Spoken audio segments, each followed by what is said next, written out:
নবী এবং রাসূলের ভিতরে মৌলিক একটা পার্থক্য আছে। পার্থক্যটা হয়তো অনেকে জানি না। নবী এবং রাসূলের ভিতরে মৌলিক পার্থক্য হলো আল্লাহ পাক আসমান থেকে আসমানি কিতাব নবীদের উপরে নাজিল করেছেন। আপনাদের কাছে জানতে চাই, মোট আসমানি কিতাব কয়টি? 104 খানা। কয়খানা? 104 খানা।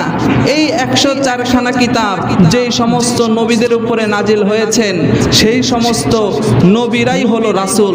যাদের উপরে আসমানি কিতাব নাজিল হয়েছে তারা রাসূল, যাদের উপরে আসমানি কিতাব নাজিল হয়নি তারা শুধু নবী। তারা নবী, তারা রাসূল নয়। বিষয়টা বুঝে আসছে ভাই?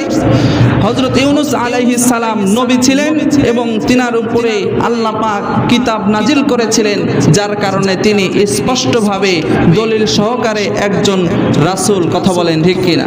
আল্লাহ পাক এটাই বললেন, নিশ্চয়ই ইউনূস একজন রাসূল।